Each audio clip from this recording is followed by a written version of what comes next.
Hello, everybody, and welcome to The Scares That Shaped Us, a podcast about horror writers and the stories that made them. I'm your host, Matthew Jackson, and today I am joined by one of 2026's new stars on the horror lit scene. She is a costume designer and author. Her debut novel, The Red Sacrament, is available now. Sara Hinkley, welcome to the show.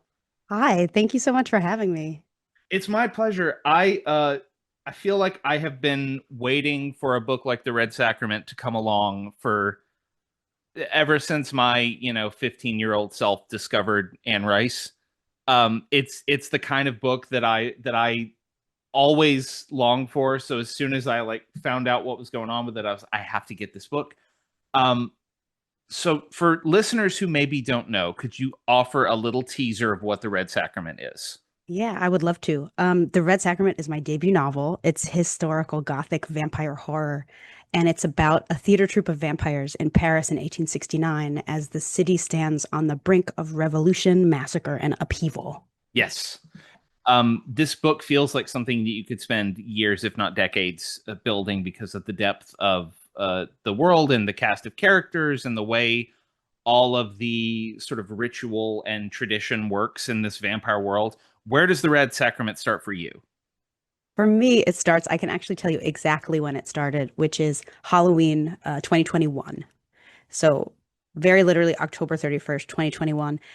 We were into COVID lockdowns, if we can go back and remember that crazy time. And that weekend was the first time that some friends and I reconnected. We all got tested together and we went away for the weekend together to sort of a remote house, which was very exciting because it had been a lot of time alone. So in this, remote house in the woods for Halloween weekend, we were watching all kinds of our favorite, scary movies growing up. And we put on Interview with the Vampire in 1994, which I hadn't seen since I was a kid, at which point I watched it maybe hundreds of times as a goth teenager. But I revisited it with this group of friends who are, lefties and organizers. And there's a part in the movie where Brad Pitt in his voiceover says Paris 1870. And we know the revolutionary history of Paris at that time. So there's this little feeling in the room where we all get so excited about what we're going to see. And then, of course, none of that stuff happens. The movie's not about that. The book is not about that. It moves on to what it's about. But that was the moment where the seed was kind of planted where I thought, well, that's a whole story right there. That's a whole book right there, right? Paris, 1870, the vampires, the old world theater kind of crashing into the modern. Yeah, it's such a heady time. It's such a great mix of things, which if you don't know what we're talking about, just look up the Second French Empire and you'll start to understand kind of the upheaval happening, particularly 1869, 1870.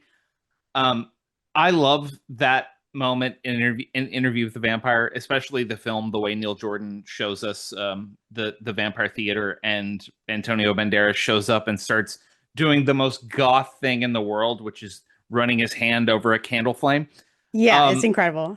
it's incredible, and I do remember the feeling of but I want to hang out with these people more, these vampires. I want to know their deal, which Rice later did in the Vampire Armand and Yeah. so on. But you got to build your own, which is so beautiful.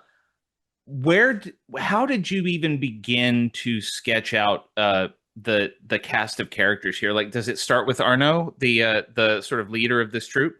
Yeah, I would say that the thing about those characters in that movie, like the Théâtre des Vampires, and also it's true in the book, right? It's true in the 1976 novel, is that we really don't meet or get to know any of them. Um, and they're just sort of antagonists and that's it. They're a little thin because the book doesn't require too much of them, right? But I have worked in show business for a long time and I know showbiz people and I like them and I'm curious about them. And that was kind of where I started was all right, well, they're just in the background being bitchy, but I would like to know who they are. And I want to know their working conditions and I want to know, their day to day or their night to night. But I knew also that I would need this protagonist who's sort of a middle manager. And he's certainly inspired in terms of his position by Rice's Vampire Armand, but the characters are very different. Because I knew that I wanted to tell a story about specifically antagonisms between workers and management, but also about the problems of the management position. Because once you enter that position, like your relationship to the people who used to be your comrades changes permanently. You're put into a position where you really have to instrumentalize and exploit them in order for your job to work. And I just liked the problems of that. And I'm also interested in the position of the middle manager. It seems kind of thankless and difficult. Like Rice's Armand is the lord of the coven and he's totally in charge of it. But I wanted to put in a protagonist who had a bit of a tougher spot, I guess. So we do learn part of the way through the book. I won't say it's a tremendous spoiler because we learn this pretty soon that although Arnaud is presented as the leader of this coven, this troop, there is like a tier above him, right? There is a higher spot on the pyramid. There's someone who works even less than him and receives more. So I would say I started with the position and then I fleshed out Arnaud from there, like the kind of person who, like the manager who is throwing a pizza party to avoid unionization, right? Like, please don't form a union, please accept this pizza. Someone who's caught in this kind of unenviable middle management position and really can't get out of it. So I definitely It started with him.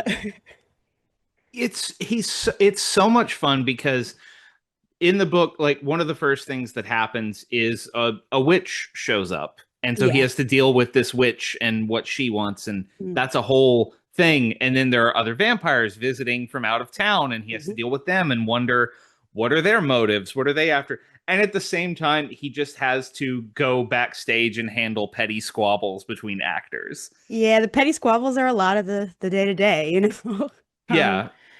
yeah, and like keeping everybody happy and not just for personal reasons, also keeping them happy so that like we can continue to get butts in seats, like so that the theater can continue to run. Because without those actors on that stage, nobody's coming, we're not getting any money, like the whole thing falls apart. So at the end of the day, it really is his job to make sure everyone does their job. So you mentioned we've already talked about the Second Empire France Yeah. and what 1870 means in terms of the history of Paris. What was you already talked about sort of knowing the backdrop of that, but what was the research process like for you to get into not just what the city was going through at that time, but what it was like to run a theater in the city at that time? Yeah. So Paris in 1869-70, like we've talked about, it's under the Second French Empire, so it's a period of real transformation. Um, France is run by a dictator, Napoleon III, who comes to power after the failed revolutions of 1848 as president, and then decides that president isn't enough, that he's going to be the emperor, right?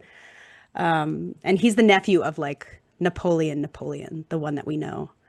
And while he's in power in France, particularly in Paris, he undertakes this project of like transforming the city and really almost staging the city and its amusements as kind of the spectacle of his rule. So that theatrical milieu that the characters are in is also kind of reflected outside in the city with like new boulevards and gaslight everywhere, almost like stage light in the city on the city streets.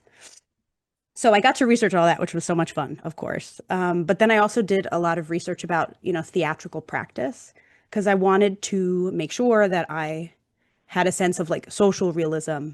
These characters work in theater, year in, year out, decade in, decade out, and that a lot of the book would concern itself with their relationships with each other, with their antagonisms with management, with management's antagonisms back with them.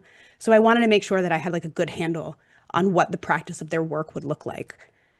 And that, many of them are hundreds of years old or decades old, so they're coming out of different work traditions. So I would say that was the most rewarding part of my research was finding out how people are making this art, in the 1600s, 1700s, 1800s. What is their, you know, day-to-day like painting sets or studying dance and rehearsing, that kind of thing. Yeah, it was so fun for me because I've never really done a deep dive into like theatrical history, particularly in Paris. I really should, but it was so much fun. Um, I could have read an entire book that if you had just said they're vampires, but nothing supernatural is happening. They're just trying to run a business. I would have kept reading because that part was just so much fun.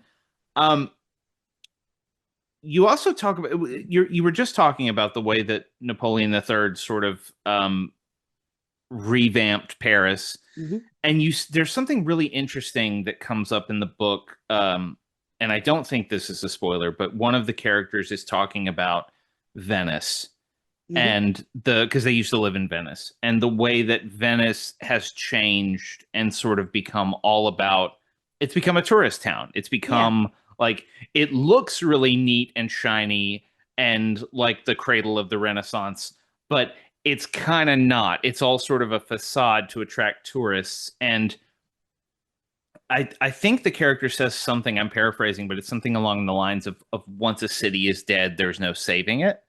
Yeah. Um, and I found that fascinating in the context of vampires and in the context of someone like Arno who's been alive for so long. Um, Watching cities live and die and change. And he even remarks on like I don't this is still such a weird world to me because there's light everywhere. And when I was first here, you only had the what you could see with the candle in front of your face at night. That was it. Yeah. Um, I feel like it struck a nerve for me at a time when, Washington D.C. has become this sort of gilded monstrosity in It's a little on the nose, isn't it? and DC is not Paris, obviously. There's a Yeah. lot more history in Paris, but it is this very interesting thing of this battle to hold on to what matters. Hmm. Were you aware of that when you were writing it? It sounds like you were because we already talked about your interest in the history of revolution in France. So, Yeah. I would say that so I did the majority of the work on the book was during COVID lockdowns. And I think I was trying to sort of express or maybe work through some things that I was feeling about the way that history almost felt like it was speeding up. Like like and this is true then, and I think it's also true now that technology is changing quickly, and the structures of our society and our economy and how we relate to each other are also changing pretty quickly. And these transformations don't seem to be universally or even maybe at all good, you know? And I think also of I don't know. A vampire is pretty old. Arnaud is like 500 plus. But this is true of, mortal humans who age, is that the things do change. Like you're the same or you feel the same, but everything is all of a sudden different. And I think of like, I don't know, people I know who are in their 70s and 80s and are trying to sort of interact with systems like banking that have mhm. transformed so much. And I also think of myself, I mean, I've been alive like an ordinary amount of years, but I've grown up in New York City where everything changes pretty fast.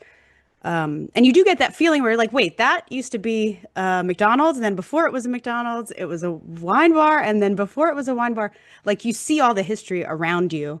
And sometimes that weight can really weigh on you. So I wanted to like really dig into this feeling of things changing fast, like maybe faster than you can keep up with. I know a lot of like vampires in fiction are able to kind of weather generational shift pretty well. Like they can pick up the iPad and like invest in the stock market and they can do okay.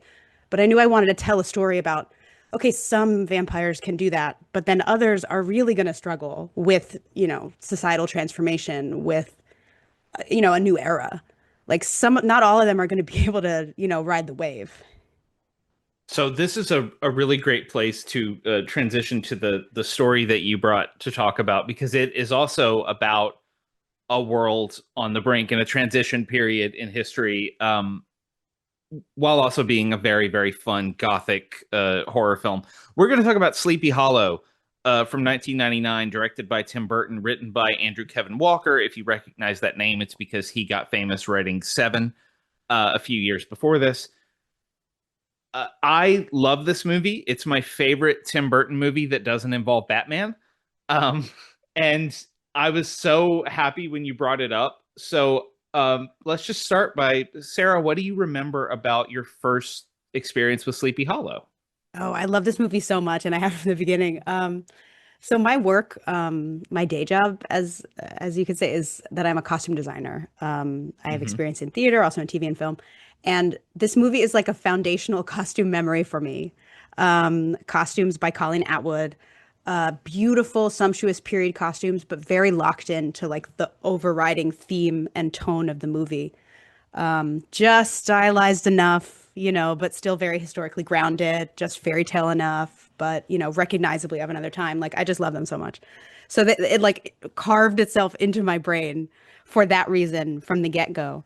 But I also loved like the aesthetic and tonal control that Tim Burton can have in this movie where it all looks like the same storybook. Hmm. Like sets, performances, actors, every person in it is like a Gothic fairy tale. It's just fantastic. It's it's basically like Tim Burton's Hammer horror film. Mm. Or I think I feel like Tim Burton would be mad if I didn't mention Mario Bava because there's so clearly so much of like Bava's Black Sunday in this film to the point that there's a Yeah. literally a woman in an Iron Maiden at one point. Yeah. Um, it's so beautifully done, and I mean when you come to a Tim Burton movie, that's sort of the thing you expect Hmm. is the design. You expect it to be visually stunning, but the narrative, like, I don't think this movie gets enough credit for the complexity of its narrative. Yeah. I don't think it gets enough credit for what it takes from obviously the original Washington Irving story, but then from like this movie was released in 1999. It takes place in 1799. Hmm. And that is very important because instead of just being like a cowardly schoolmaster, Ichabod Crane, played by Johnny Depp, is a constable from New York City who is very concerned with modern methods of investigation. He loves science and reason, and he has all these gadgets that he's designed that are going to help him solve crimes. And so, but the problem is, he's too concerned with things like ethics and basic decency that the New York City cops are like, you're too much of a goody two shoes for us. We just like to throw robbers in cages. So they send him to this sleepy little hamlet called Sleepy Hollow upstate and say, like, hey, there's been some murders up there. Um, Go solve the murders with your reason or whatever the hell you got going on. It's really just to get rid of him. Yeah. But Yeah. he shows up in this place and he's very much like we're on the brink of a new century. Hmm. We're stepping into the future, and he quite almost literally steps into the past Yes. when he arrives in Sleepy Hollow.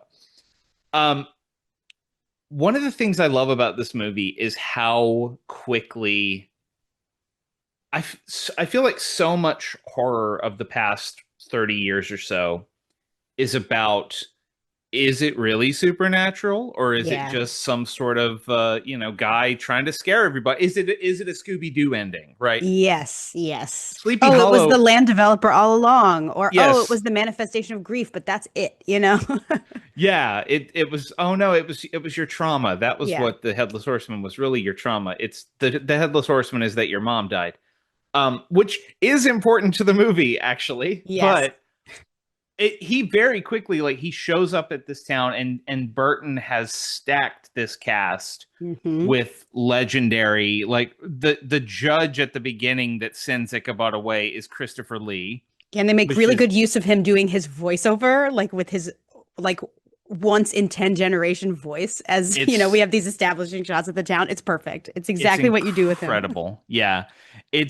So you have Christopher Lee, you have Richard Griffiths, who probably is best known as Uncle Vernon from the Harry Potter movies.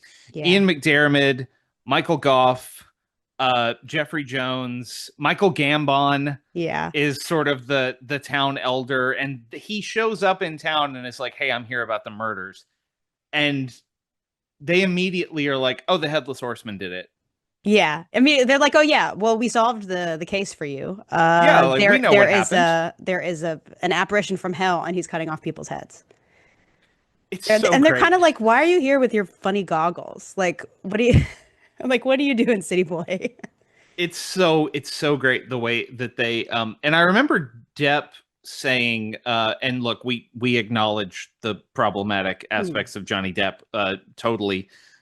We believe Amber Heard on this podcast, but uh, we are going to talk about Johnny Depp because this is a Johnny Depp movie. So, he said once that he played Ichabod as like almost like a Nancy Drew like girl detective, almost Mm. like a Scooby Doo character. In that, but he's so idealistic, but he's also so clueless. He's also just like, Yes. I'm going to solve the crime because I've read books about how to solve crimes.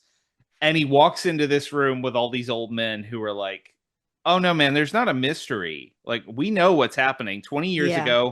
20 years ago at the end, near the end of the Revolutionary War, there was this Hessian warrior who was the Hessians were Germanic mercenaries hired by the British to fight the Revolutionary War, for those who don't know.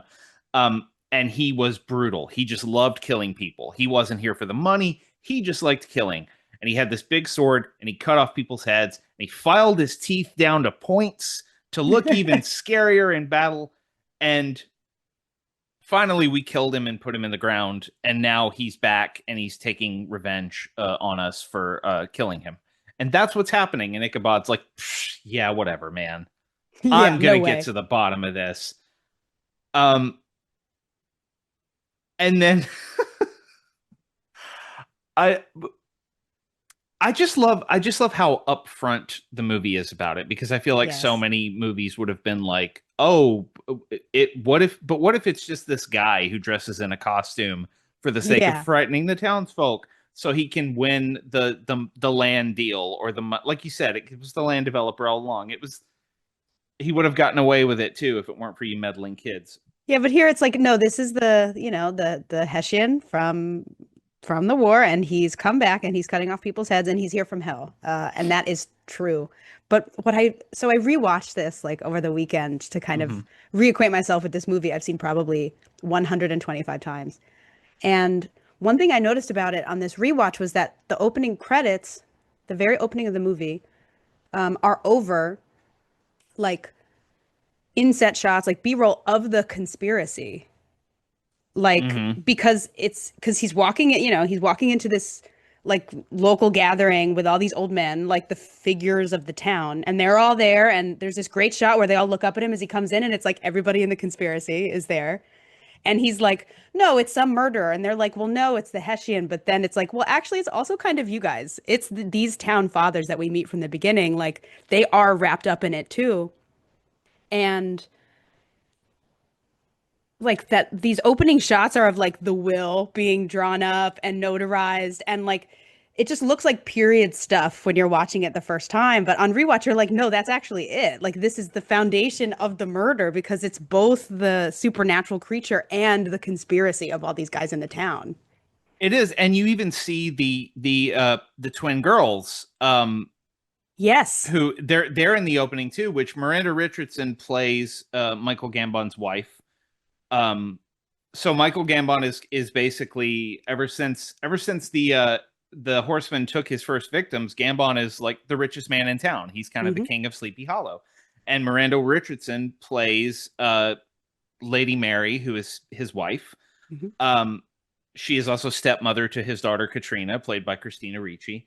And first of all, Miranda Richardson incredible in this movie. Oh my gosh, she's so good. She's so great. Um, but she is also she has a twin sister who Hmm. factors into the film, and you see the twin sisters in the opening, and it very much is like if you watch the movie once, you maybe don't know that is the whole plot.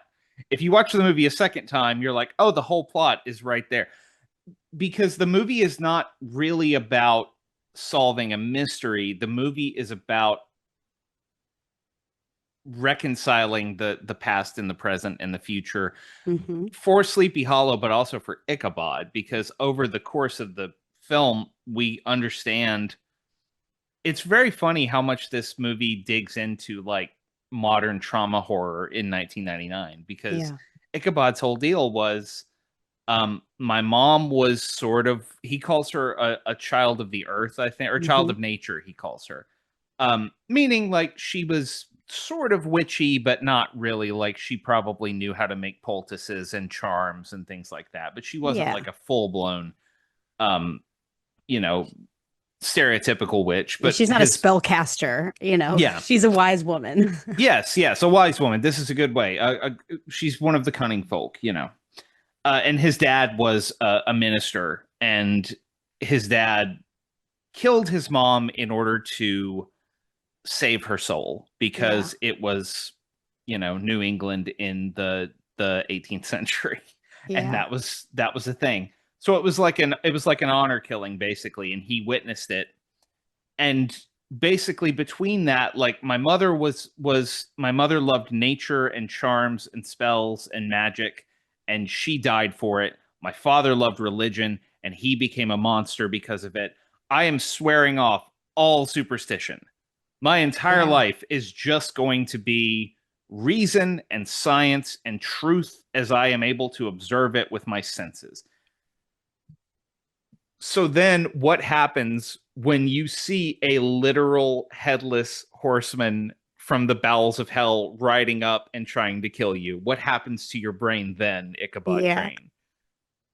Which Yeah, and is it's it? not just that way that he's challenged either, because Katrina Van Tassel, like Christina Ricci, is sort of she's like, a wise woman herself. She She is is. like, engaging in some white magic, belief that he first writes off as superstitious, but then believes, as they get closer, maybe that these beliefs can protect him. So he's sort of reopening his mind and his heart to like the possibility of more.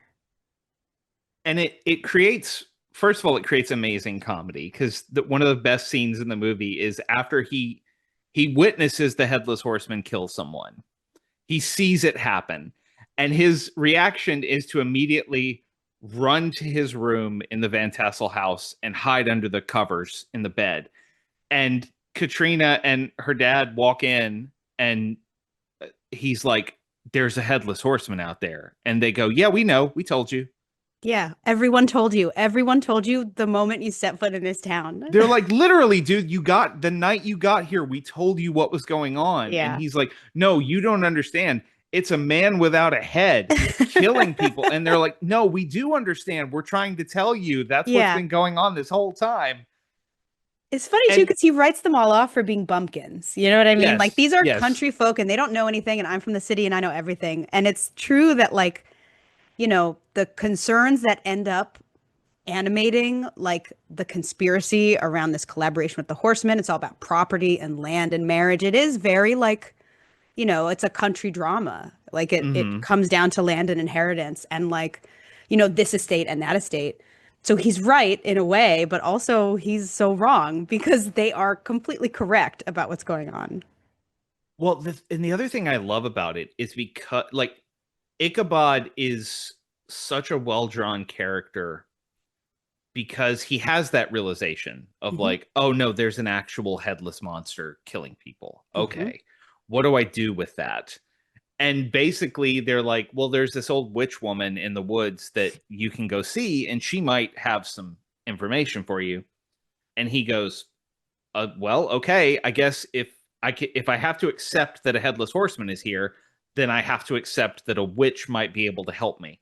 Yes. And there's that amazing scene where Tim Burton gets to do his weird bug-eyed Tim Burton Beetlejuice stuff Oh, over he loves it so much. this crone, like the one moment when like Large Marge shows up in Sleepy Hollow, basically. Yes.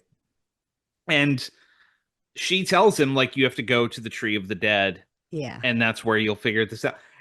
And from that point on, he is the consummate investigator. Yes. He's not looking at her going, that makes no sense.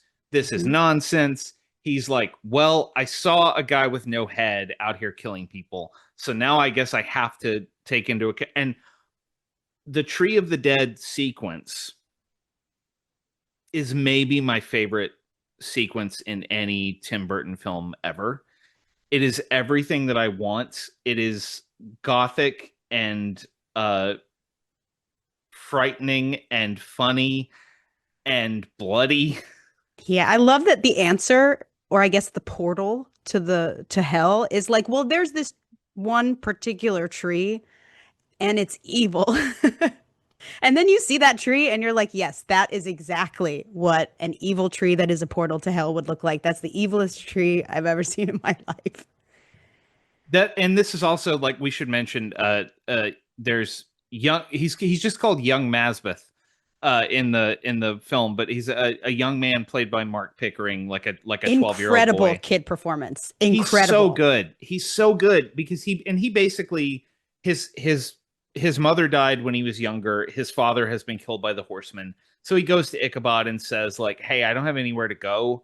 Can I try to help you solve the murders?" And Ichabod finally is like, "Fine, okay." And they're wandering through these woods, and this poor kid is terrified because he's witnessing all this supernatural stuff, and his dad's been murdered by a headless horseman, so understandably he's there. And he says like, how will we know where the tree of the dead is? And Ichabod just goes, I think we'll know. Yeah, And sure exactly. enough, it is this. It looks like if Oogie Boogie from Nightmare Before Christmas were a tree. It's just this big, gnarled, uh, almost like it's like grinning at you. It's this Yes. crazy looking thing.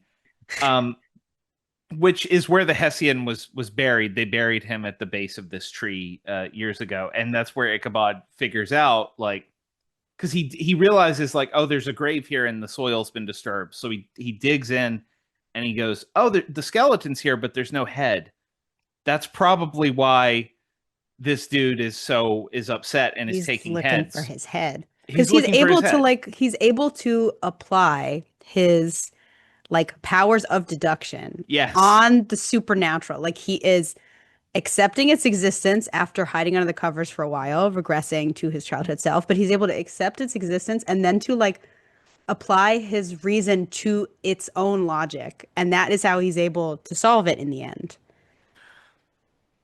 This brings me to like the thing that makes this my favorite Tim Burton movie that doesn't involve Batman. Maybe just my favorite Tim Burton movie, honestly, is between Burton's direction and the script, it becomes there's a moment I think that unlocks the whole movie, which is I don't know what these things are called. The little spinny thing with the bird. They Oh, have a yes. name, and I don't remember It's what they're like called. zoetrope or onotrope or something. It's I think it's an onotrope. I think that's actually exactly what it's called because a zoetrope is like a bigger spinny thing or something. Anyway, it's an optical illusion, and it's a thing that his mother gave him when he was a boy. His mother, played by Lisa Marie, who was Tim Burton's partner for many years. Um, so he has this little toy that it has a picture of a cardinal on one side and a picture of a cage on the other side, and if you spin it, you get this image of a caged bird because the images are blurring together, and it's an optical illusion. And he shows this to Katrina at one point and says something like it's truth, but truth is not truth is about more than appearance. And this movie, in the way that it uses folklore and superstition and memory and this collision of science and superstition, it's basically about like how it tells you how to understand it in that moment because it's like you have to accept how do I phrase this? You have to accept that what you're being shown is not the whole truth, but you have to accept that what you're being shown is also a form of truth. I don't know if I'm explaining this very well, No, I know what you mean that it's like the bird is not in the cage, but it is. but it Like is. you have to be able to hold these contradictory truths in your mind at the same time, which I think is how he's Yes. able to solve it because he accepts Yes. that, Yes. okay, the horseman is here from hell to kill people, but also someone in this town is responsible. They have a reason and a motivation for these killings. Like it isn't an accident just because it has a supernatural element. Like it's both.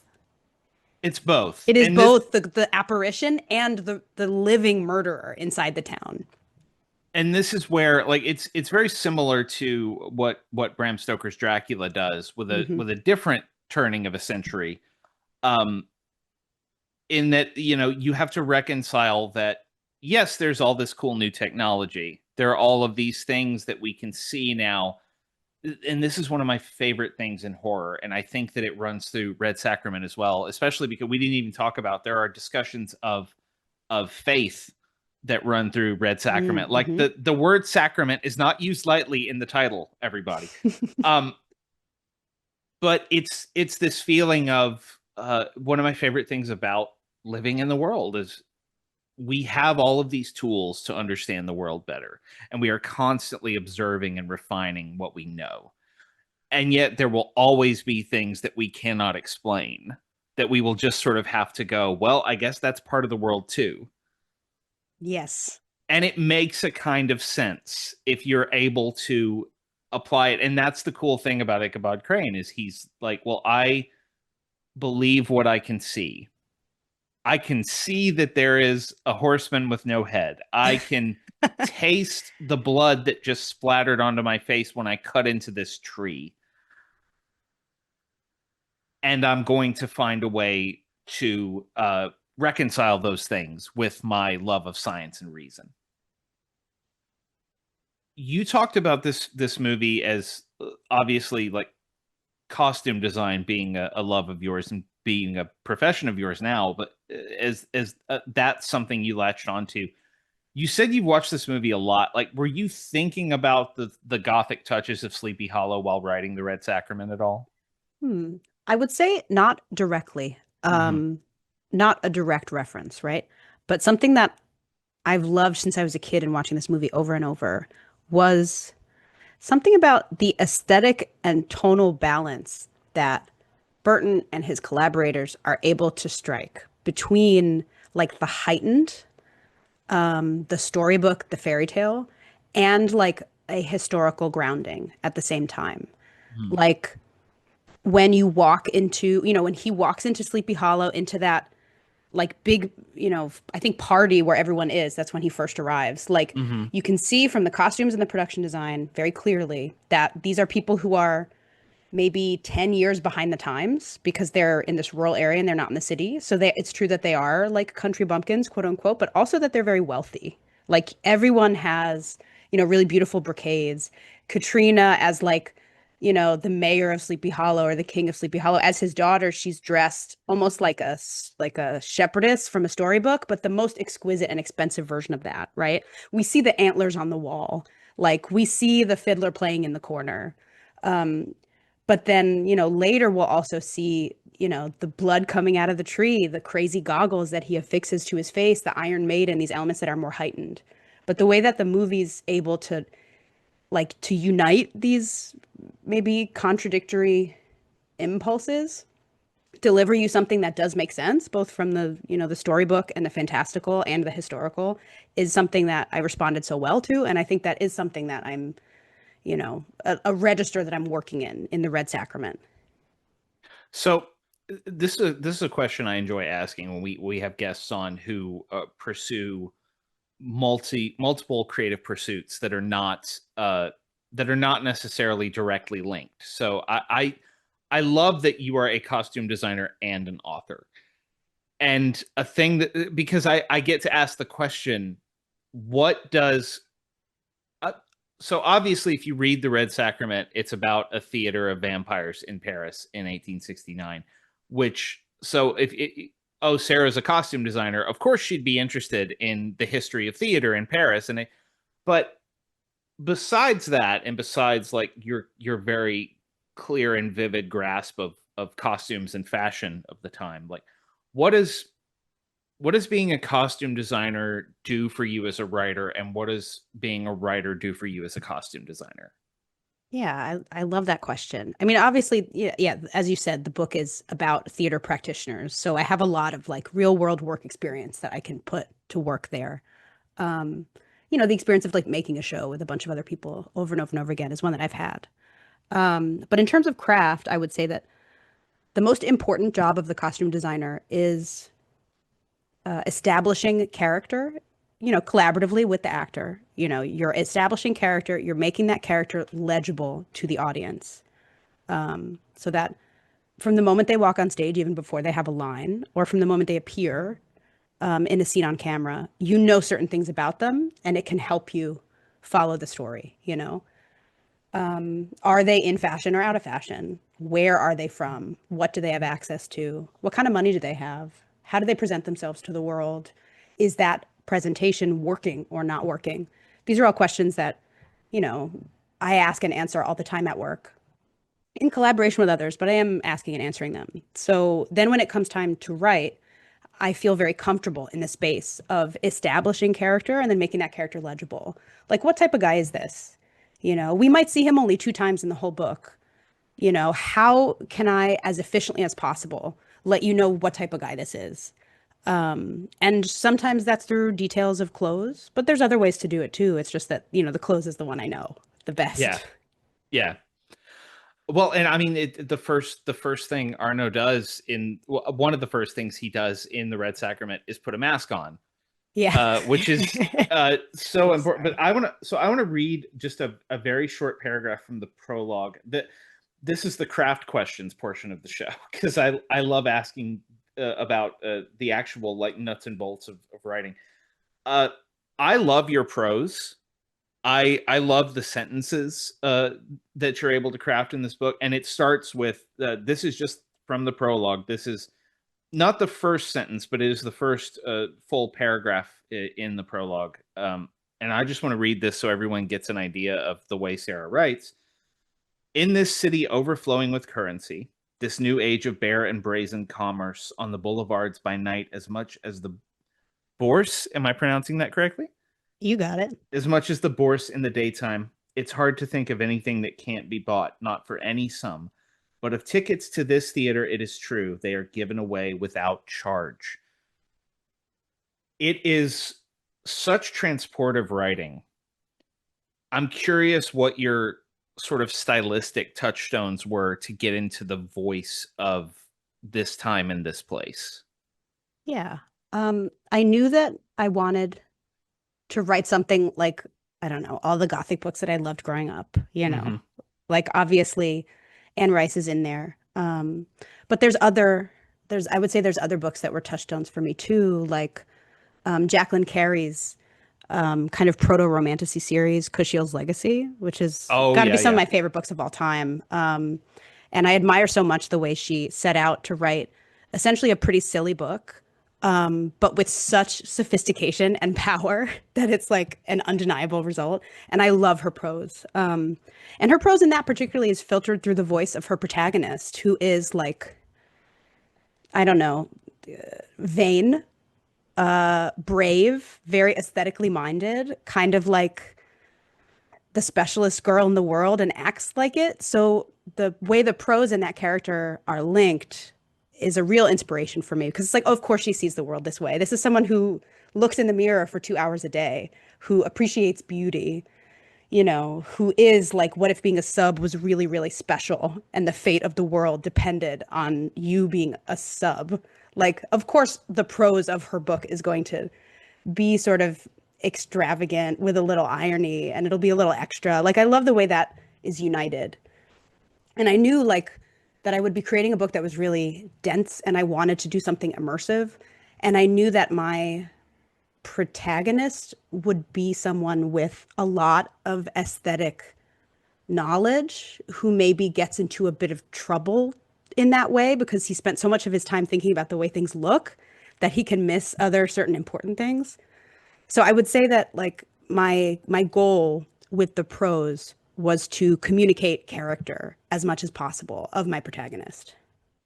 And we do get that. Like one of the things that I love about Arno is, and this I think ties back to Sleepy Hollow as well, is there are so many things that he is extremely confident in understanding.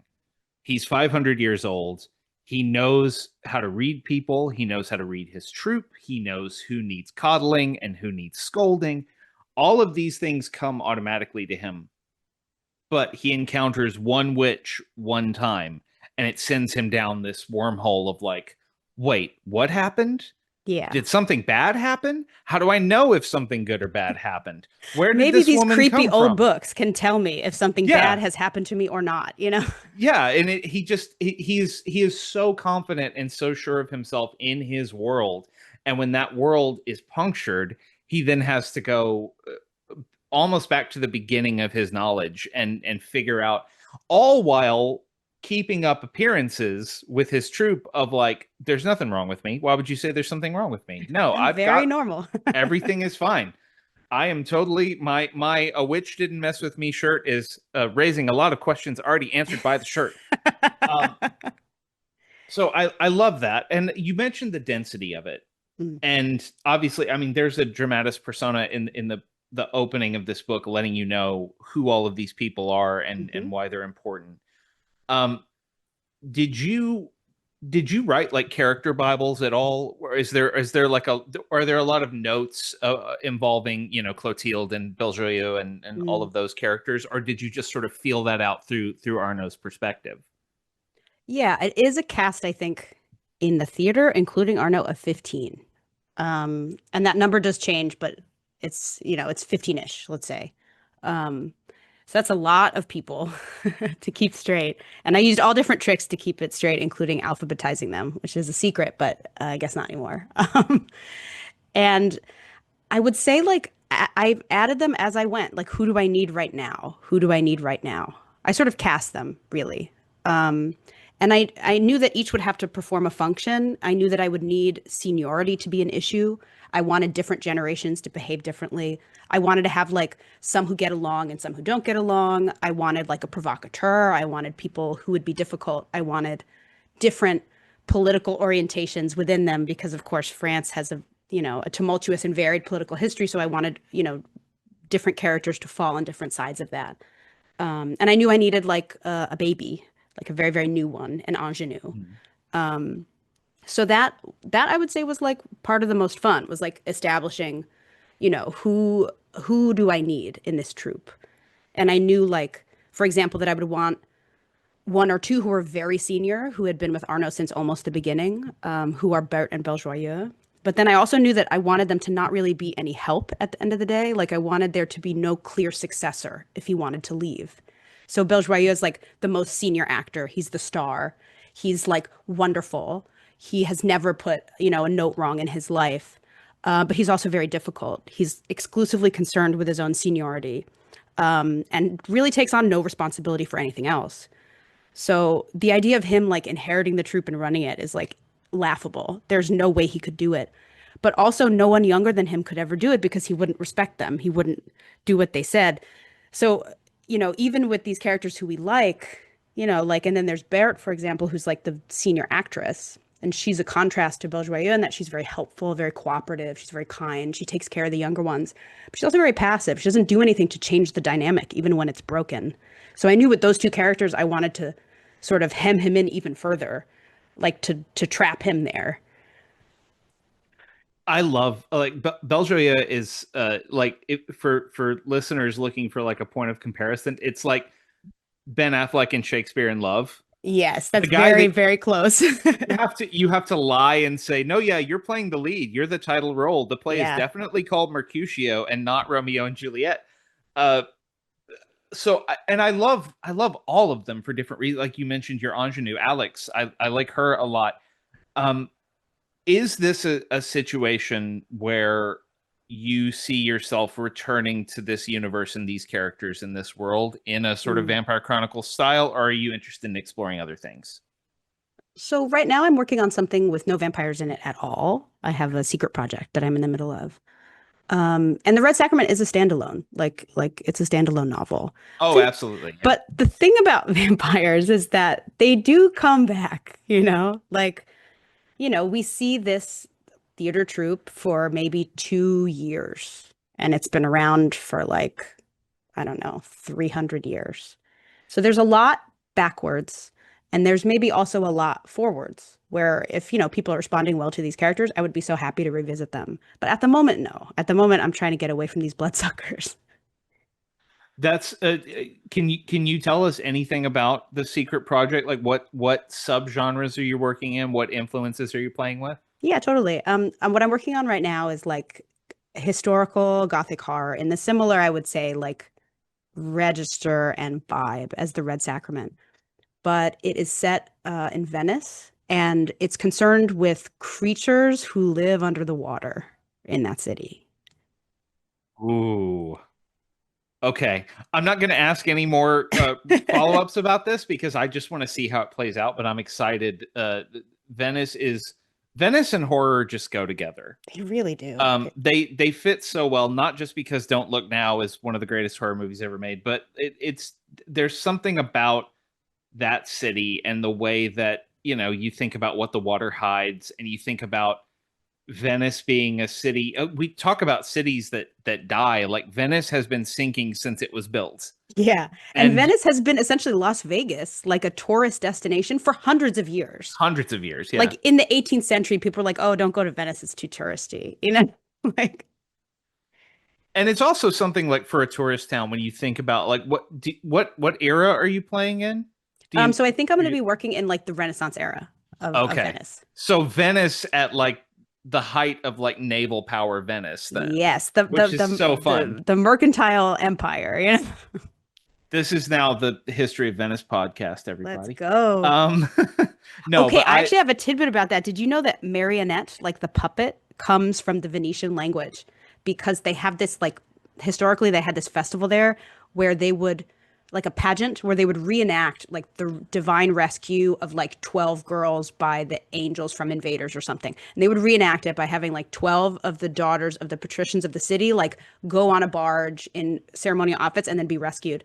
But then there was too much like political scheming to see whose daughters would get to be in the 12, and it caused so much chaos that they started just doing effigies, so like giant like marionettes or like mannequins of the 12 mhm. girls, and then they dress those in jewels and send them out because it was easier. And then little shops would sell like souvenir minis of the girls, and they were called marionettes. And this is like hundreds of years ago, but that is where the word comes from. That's amazing. Isn't that cool? Yeah, the whole everything about that period of Italian history when there was no Italy, there was just half a dozen or more little kingdoms that all had their own peculiarities and were all like, no, we're the real Italians. It's so cool. Over there, they're ridiculous. Like I just read Walter Isaacson's Da Vinci biography, and Mm, it's full of that stuff of like he worked in Florence and it was like this, and then he moved to Milan and it was completely different. yeah. Um, anyway, I look forward to whatever comes out of that secret project. I'm excited about it. But right now, everybody go buy the Red Sacrament. It is fantastic. If you have been looking for a sumptuous uh, vampire, historical Gothic vampire epic, you absolutely should get this. The Vampire Lestat just wrapped up its season, so if you want something that feels that dense and world buildy, Red Sacrament. Uh, Sarah, it's been so great talking to you. Before we let you go, will you let everyone know where they can find you online? Yeah, of course. I'm on Instagram at sarahinkley.jpg, which is where I do a lot of book posting. But I'm also on Blue Sky at Bony Soups and on Twitter at Bony Soups. That is a very, very old handle, and it comes from how much I like soup. I haven't had the heart to change it, even as, now I am an author and this, that, and the other, but no, it's Bony Soups, Boney Soups. As someone who also has a really, really dumb social handle, I appreciate it. I appreciate sticking to your guns. I can't say goodbye to it. I still love soup. I did then and I do now. Of course, who doesn't love soup? Our guest has been Sara Hinkley. Sarah, it was so great having you on the show. Thank you so much. I have had such a good time. Thank you.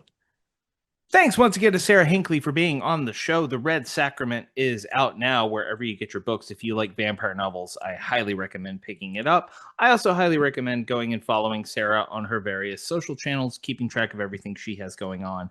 She is going to do some more cool stuff very soon. I have a very good feeling about that. And speaking of cool stuff that's happening soon, we are doing a live YouTube show for the first time in this podcast's history. August of 2026 marks the second anniversary of this podcast. It marks my 40th birthday, and it marks the release date of the latest novel by our friend Clay McLeod Chapman. His new book is called Devil Inside. It is out August 11th. On August 6th, that is a Thursday night, at 8 p.m. Eastern Time on the Scares That Shaped Us YouTube page. We are going to do a live episode, live streamed on YouTube for the people with Clay McLeod Chapman. We're going to talk about possession horror and specifically the possession stories that inspired and shaped Devil Inside. It's going to be a ton of fun. I really hope that if you're able to make it that evening, you all join us on our YouTube page. I will be blasting out that link as much as I can remember to do so on our Blue Sky page, which is at scareshapedus.bsky.social. And you can head over right now to YouTube and follow us with the Scares That Shaped Us over there. Just search for the Scares That Shaped Us. We will come up, hit subscribe, and you will be notified when the live episode is coming up. We will be taking listener questions. So if you want to ask Clay McLeod Chapman a question about writing, about demonic possession horror, about how he has the energy he has to run roughshod across every bookshop in this beautiful nation of ours, any and all questions will be welcome. Hey, you can even ask me a question if you want to. Again, that is August 6th at 8 p.m. Eastern on the Scares That Shaped Us YouTube. We'll be live with Clay McLeod Chapman. We hope to see you there. That is it for me this week. I think I didn't say the Facebook page with the Scares That Shaped Us on Facebook. If you want to go follow us over there, we appreciate that. And if you like the show, tell your friends, leave us a 5-star review. We really appreciate the support. Hope once again to catch you for our live show on August 6th. We will be back next week at the regular time with another brand new episode. That will be July 29th at noon Central. Not quite prepared to tell you who the guest is yet, but if you keep an eye on our Blue Sky account, you will find out in the next few days. It's going to be a fun one. Until next time, take care of yourselves, take care of each other. I'm Matthew Jackson, and this is The Scares That Shaped Us.